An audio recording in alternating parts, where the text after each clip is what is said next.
Anda kembali menyaksikan Liputan 6 Daerah Jawa Timur bersama saya, Imam Fawaid. Saudara, pabrik gula merah di Tulungagung terbakar. Diduga api berasal dari percikan las yang mengenai ampas tebu kering. 2 mobil damkar diterjunkan untuk menjinakkan api. Kebakaran terjadi di pabrik gula merah milik Imam Nawawi di Desa Bendilwungu, Kecamatan Sumbergempol, Tulungagung, Sabtu siang. Kebakaran bermula saat pekerja melakukan pengelasan di atas mesin kren. Saat itulah percikan api las diduga mengenai ampas tebu kering dan api dengan cepat membesar. 2 mobil damkar diterjunkan untuk menjinakkan api. Namun upaya pemadaman harus menunggu petugas PLN untuk memutus aliran listrik bertegangan tinggi di sekitar lokasi. Ternyata tanpa disadari ada percikan lagi yang tanpa diketahui oleh petugasnya. Akhirnya tahu-tahu sudah membesar dan akhirnya menyebar ke seluruh. Membakar apa aja, Pak? Sepat tebu serta bangunannya. Ada kendala Pak waktu besar? Kalau tadi ada kendala, soalnya di atas dari bangunan itu ada kabel listrik yang besar itu, yang kebetulan putus. Sebelah kiri masih ada setrumnya dan itu sempat juga mengeluarkan api. Jadi kita menghubungi PLN, lumayan akhirnya PLN datang sudah dimatikan dan kita bisa melanjutkan kerjaan untuk memadamkan.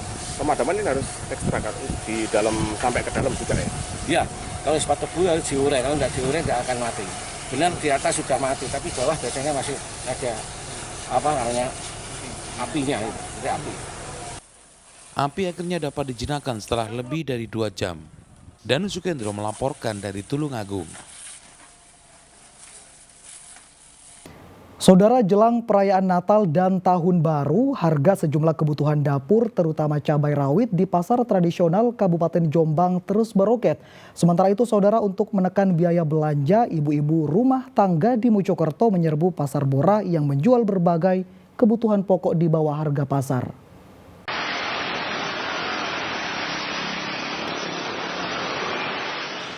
Harga cabai rawit di pasar tradisional Kabupaten Jombang hari Minggu kembali naik signifikan dibanding 2 pekan sebelumnya.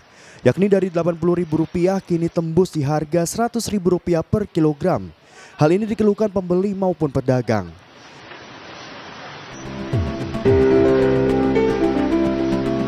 Itu sudah sejak kapan, Pak? Sudah 3 hari yang lalu. Sudah turun. Biasanya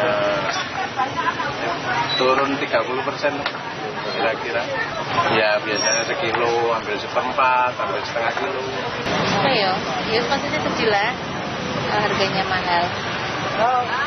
Apakah juga mengurangi jumlah pembelian, Bu? Enggak, tetap. Soalnya kan kalau rasa kan enggak boleh dikurangin. Sementara itu, untuk menekan pengeluaran belanja, ibu-ibu rumah tangga menyerbu pasar murah yang digelar di Sperindak Kabupaten Mojokerto di Pasar Raya Mojosari. Bahkan banyak ibu-ibu yang berebut kupon karena takut tidak kebagian. Dari berbagai sembako yang dijual seperti gula, minyak goreng, cabai rawit, serta tepung beras menjadi buruan utama para ibu-ibu. Petugas harus membatasi jumlah pembelian maksimal 2 sak menghindari aksi borong. Mereka merasa senang bisa membeli sembako di bawah harga pasar yang saat ini mencapai Rp13.000 per kilogram. Beras sama gula, harganya Rp16.000. Terus kalau berasnya? Bu, kalau dibanding harga pasar gimana, Bu? Ya jauh lebih murah. Lebih murah yang mana? Beras ini Wulandari. Selisih berapa? Selisihnya?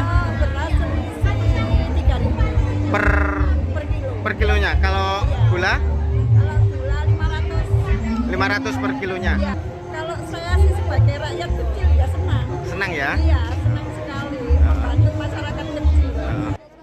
Penjualan sembako murah ini untuk mengendalikan inflasi akibat terus melambungnya harga-harga kebutuhan pangan jelang Natal dan Tahun Baru. Dwi Mujarso dan Diak Eko Purwoto melaporkan dari Jombang dan Mojokerto. Saudara, guna mengamankan pemilihan Presiden 2024, Korem 084 Baskara Jaya menyiagakan 2.400 personel yang disebar di Jawa Timur. TNI bersama Polri selalu siap mengantisipasi gangguan keamanan selama pesta demokrasi.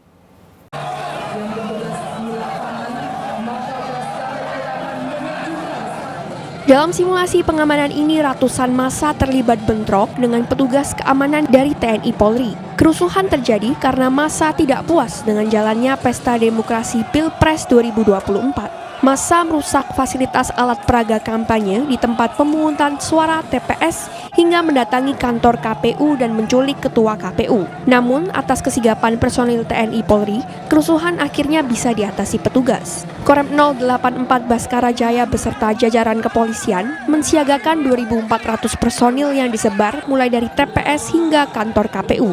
Komandan Korem 084 Baskara Jaya Brigjen TNI Yusman Madayun mengatakan simulasi yang dilakukan ini merupakan bentuk kesiapan menghadapi ancaman yang terjadi.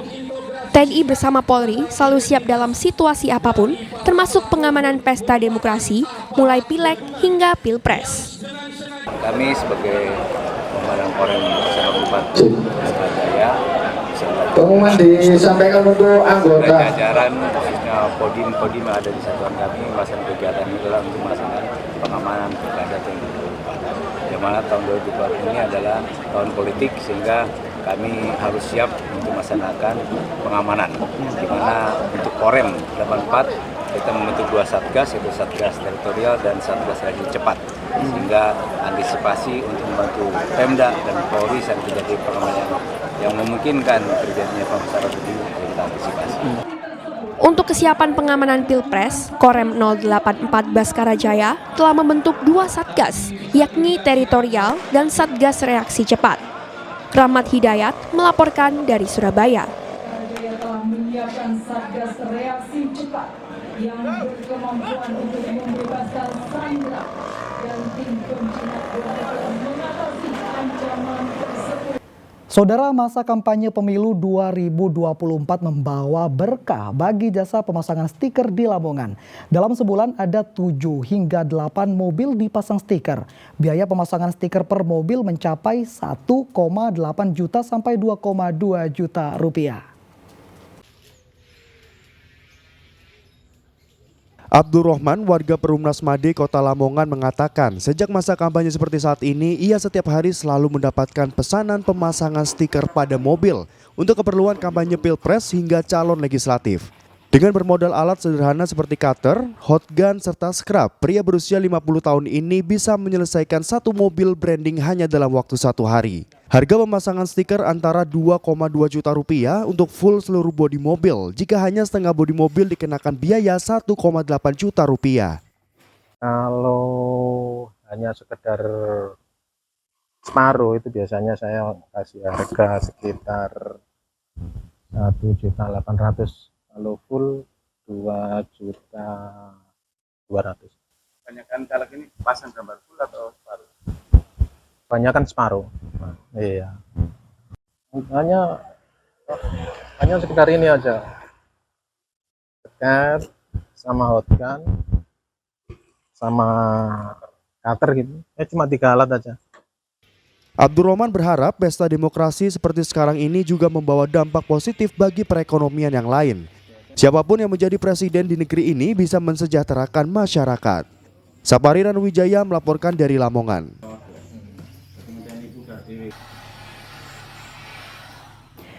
Saudara, mencegah kecelakaan di perlintasan kereta api tanpa palang pintu, sejumlah pos jaga jalur perlintasan langsung atau JPL terus dibangun oleh pemerintah Provinsi Jawa Timur. Saat ini ada 22 pos jaga JPL, salah satunya di Desa Gumirih, Banyuwangi yang diresmikan Gubernur Khofifah Indar Parawansa.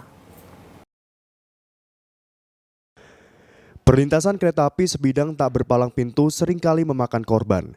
Banyak masyarakat yang kehilangan nyawanya tertabrak kereta api saat melewati perlintasan tanpa palang pintu.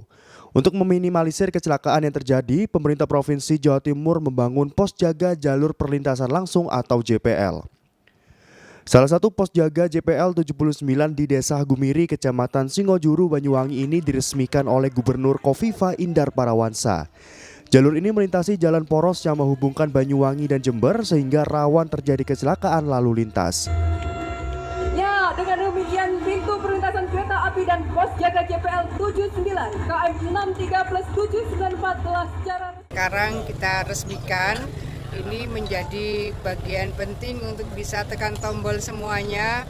Ayo pastikan bahwa masyarakat terutama pengguna jalan terlindungi. Tapi sebaliknya masyarakat dan pengguna jalan juga harus tetap waspada. Karena belum semua titik perlintasan di Jawa Timur ini sudah ada perlintasan kereta api atau perlintasan sebidangnya. Belum semuanya punya penjaga pos. Oleh karena itu tadi juga masih ada relawan ya. Para relawan-relawan yang akan bisa membantu masyarakat untuk memberikan sinyal jikalau memang kereta sudah dekat dan seterusnya. Saat ini sudah ada 22 pos jaga di jalur provinsi yang mulai difungsikan. Pos tersebut dijaga oleh relawan selama 24 jam yang mendapat gaji dari pemerintah. Mereka bertugas membuka tutup palang pintu saat kereta api melintas agar tak sampai ada kendaraan yang tertabrak. Sementara itu sampai saat ini terdapat 740 perlintasan sebidang belum memiliki palang pintu yang tersebar di berbagai kabupaten kota yang terletak di jalur pedesaan hingga jalur provinsi. Taufik Ferdiansyah melaporkan dari Banyuwangi. Durian dalam keranjang bambu di Mojokerto laris diburu warga. Informasi selengkapnya saudara akan kami hadirkan untuk Anda sesaat lagi.